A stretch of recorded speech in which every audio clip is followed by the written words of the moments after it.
In my last video, I explored the continuity that is present in the Connery and Lazenby Bond films. This time, I take a look at the Moore and Dalton films. For Live and Let Die, they were introducing a new Bond without any loose story threads from the previous films.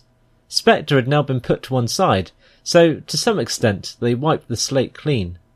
M and Moneypenny are present once again, with the same actors retained, and Felix Leiter returns once more, this time played by David Hedison. Q does not appear for the first time since Dr. No, however. There is a very nice callback to Dr. No, with Quarrel's son, Quarrel Jr., aiding Bond's efforts whilst in the Caribbean. These are the only links between Moore's first Bond and the ones that came before. One could argue the start of a new timeline when Moore took over, if it wasn't for events that happened further down the line. The Man with the Golden Gun was up next, just a year later, the first and only time this has happened since Thunderball. MI6 staff are present and correct, as expected, and this time another character returns from the previous film. Sheriff J. W. Pepper showed up during the boat chase in Live and Let Die, and this time recognises Bond and actually accompanies him in his chase of Scaramanga, rather unwillingly at first. This was yet another attempt for the producers to create a regular recurring character outside of London, but this soon faded. There's only so many times a random character not linked to another Secret Service can cross paths with Bond before it becomes silly. Twice is my suggestion. The gangster Rodney, who gets killed by Scaramanga in the pre-credit sequence, is played by Mark Lawrence, who also played one of the Slumber Inc. hoods in Diamonds. He could very well be the same character, but his character isn't named in his first appearance. The Spy Who Loved Me was the start of a new era, with Broccoli branching out on his own, having lost his producing partner in the form of Harry Saltzman. Broccoli had originally wanted to use this opportunity to bring back Spectre as the main threat, but a rival Bond project, led by Kevin McClory, put an end to this. Instead, the world-threatening scheme was headed up by Karl Stromberg rather than Blofeld. And this time, the MI6 staff are joined by Minister of Defence Frederick Gray and General Gogol, a Russian. These characters will go on to help form a link between the Moore and Dalton films. We also see a number of returning or soon-to-be returning actors. Gogol is played by Walter Gotell, who was last seen on fire as Mozeni in From Russia with Love. Richard Keel makes his first appearance as Jaws. George Baker returns for a small role, having previously played Sir Hilary Bray. Robert Brown, the next M, pops up briefly as Admiral Hargreaves. Finally, an actor who has provided his voice and appeared in a few previous Bonds, Shane Rimmer, appears as Commander Carter here. Of course, Bond films are renowned for reusing actors, but these are the most notable of them. For Moonraker, Jaws makes a return as a henchman for hire, and becomes the first and only henchman to come back for a second time, due to his popularity with audiences following the previous film. What I'm going to now refer to as the government characters appear once more as well. The start of For Your Eyes Only is when we get our first real link with the early films. The film makes a fine sequel to Majesties, with Bond visiting the grave of his wife. Shortly afterwards, Bond's helicopter gets hijacked by a suspiciously familiar-looking bold baddie in a neck brace and wheelchair. This character was never officially Blofeld for legal reasons, but this was included as Broccoli's way of showing Kevin McClory that the Bond series did not need the character of Blofeld to survive.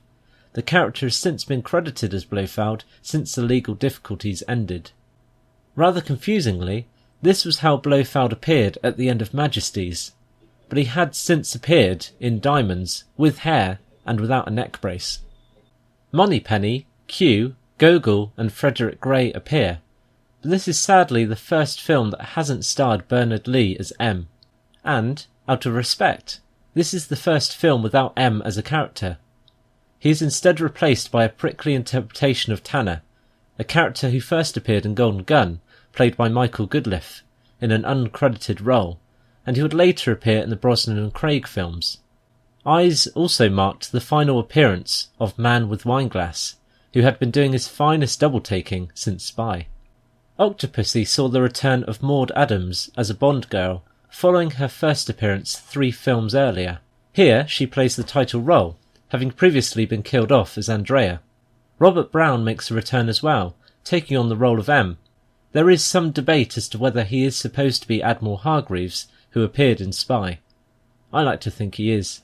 The other government staff are present and correct, and Q's assistant Smithers, played by Mr. Boba Fett himself, Jeremy Bulloch, returns. A View to a Kill didn't add much to the overall continuity. The government roles are all accounted for, even though Gogol's role is more of a cameo this time out. Maud Adams does make a blink-and-you'll-miss-it third appearance as Woman in Fisherman's Wharf Crowd. The Living Daylights of course brought us a new Bond in the form of Timothy Dalton. One problem with changes in lead is that older actors are understandably replaced with younger ones, making the continuity of the series a bit more of a nonsense. It is particularly obvious here though, with the clearly ageing Moore, 58 at his last appearance, transforming into a more youthful Dalton in his early 40s. A younger Bond marked a replacement in the form of Moneypenny as well. Lois Maxwell had finally stepped down from the role she had played for 23 years, believing a younger Moneypenny was needed. She was replaced by Caroline Bliss. The other government staff remained the same, with Gogol being given a token cameo at the end. This marked the end of Gray and Gogol as characters, but they helped to link Dalton's and Moore's films together. Felix Leiter pops up for the first time since Live and Let Die, in one of his less memorable appearances. License to Kill sees the return of David Hedison's Felix Leiter, providing another link with Moore, just in case audiences weren't confused enough about the Bond timeline. Here, the character gets his biggest role yet, and his mauling by a shark provides Bond with his motivation for the rest of the film. M and Moneypenny's roles are trimmed down significantly, but still appear. Q gets his biggest role in the series, providing support for Bond when he goes rogue. The only other callback is another mention of Tracy when Felix informs his new wife that Bond had been married once, a long time ago. There is enough in the way of continuity to perhaps convince viewers that there is some sort of timeline linking these films, but equally there's enough to muck it all up as well. It wasn't until I started scripting this video that I came to realise how many links there are between the later and early films. Returning characters obviously help to provide some stability in timeline, but there are a number of nice little callbacks for fans of the series. The likes of Quirrell Jr. and references to Tracy are things that only fans of the series will truly appreciate. Next time, I take a look at the Brosnan and Craig films and analyse those for continuity.